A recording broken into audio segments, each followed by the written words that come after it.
How's it going, Joel? Good, good. Good. Go ahead, anybody. Joel had asked Roy about last year's game at Georgia Tech, and after that game he talked about he thought the team took too many outside shots early against that zone.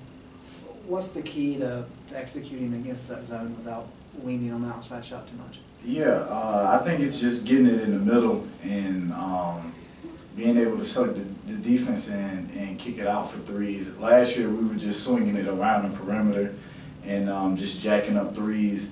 And then towards the end of the game, once we started getting it inside, the threes started to come more and were easier to get. So I think that just instead of starting from the outside, we need to just do a good job of being able to attack right there in the middle around the ACC and get the ball inside and not just settle for threes, because you can kind of, you know, play yourself out of the game when you're sitting there. Even though they're wide open, sometimes you can just settle and you just shoot yourself right out of the game. So I think early on we'll put a lot of emphasis on just trying to get the ball right there in the middle. I assume that's both passing into the high post and dribble. Yeah, whether it's pass or dribble, that's something that we work on in practice each and every day.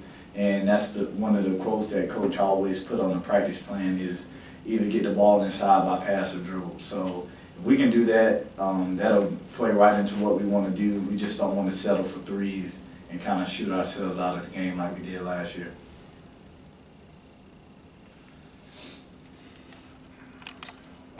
Joel, it snowed a lot around Chapel Hill. You getting out in the snow, doing any fun things? So football, sledding, snowball fights? You know? I built my first snowman, so that was pretty cool. But you're from Florida? Yeah, yeah, but I've never seen this much snow in my life, and it was pretty cool actually.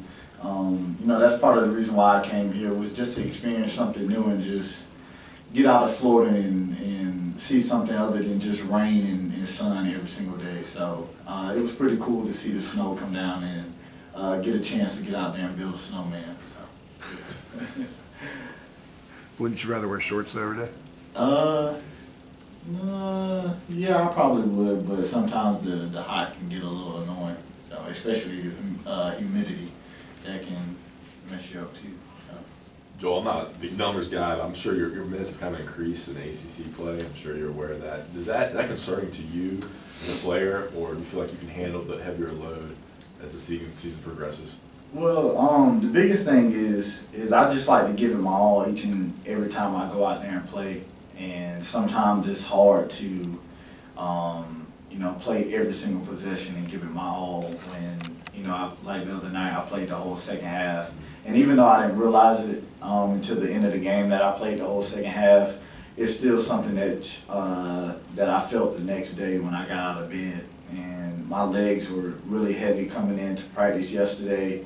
We couldn't get any treatment because we were all snowed in. So I know that won't be the case, hopefully, going down the road. But just playing those amount of minutes, it's hard to give it each and every possession. And that's one thing that I love to do, is just try to give it my all. And, you know, I try to win defensive player every game. That's my goal.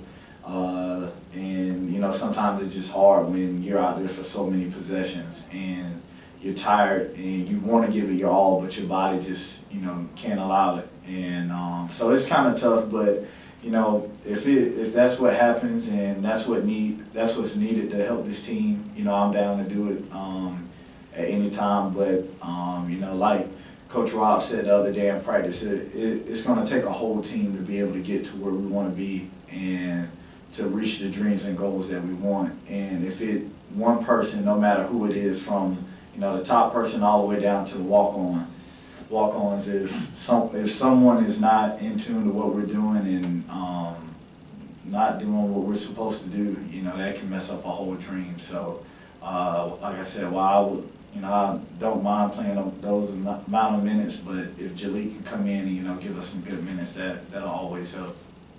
In a scenario like you're facing game tomorrow, then you have a road game Monday night, is it easy to kind of block out the fact that there's a game 2 days later, or human nature kind of let it creep in every once in a while?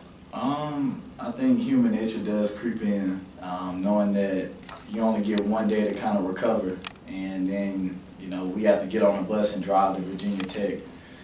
So I mean, it's tough, but, you know, just a part of the ACC play, and, you know, that's what Coach said at the beginning of the year was, you know, anybody can come into the beginning of the year and be hype about the season and have all the energy in the world the first couple of weeks, but it's about what you're going to do later down when we get deep into ACC play and having all these games up under our belts.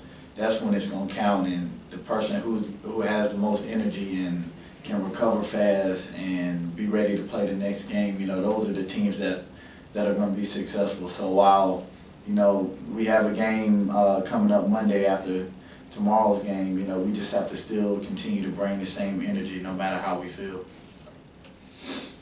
During the course of the game the other night, did you have a sense the number of threes that the team was shooting, or was it just natural? It was kind of natural. I know that at the beginning of the game that we took a lot of threes, but I was just talking to Kirsch and Coach out there in the hallway. I didn't know we took more threes than twos in the game, and so Coach just told me that you guys can get ready to see me post up a little bit so we can get some more twos. But but I didn't realize it at the time. But I mean, some of them went in. I think we shot a pretty good percentage from three.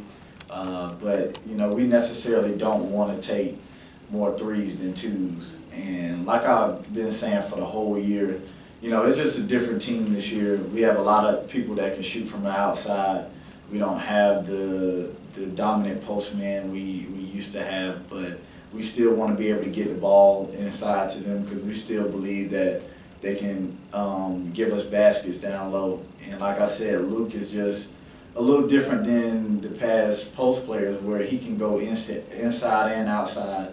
So you got to think, you know, you have guards that are shooting threes plus one of your big men is stepping out shooting threes. So that's why I think that there were so many more threes than twos last game. Joe, after the game, Kenny said that he didn't think the team was settling for threes. He felt pretty much all of them were good shots. Did film back that up? Film did, but, you know, to the coach, if you're going to take a shot, he wants it to go in. So even if it's a wide open shot and it doesn't go in, to him it's a bad shot because it didn't go in. So while they were open shots, or while some of them were open, you know, when we get to a point where we see them not going in, we just don't want to settle. We want to be able to get to the basket, get it easy too. And then that next possession, you know, if a three comes, we'll be able to, we want to take it, but we just don't want to come down every single possession and just jack up a three. And if it doesn't go in, you know, like I said, it's a bad shot. Anything else? Thanks. Appreciate it.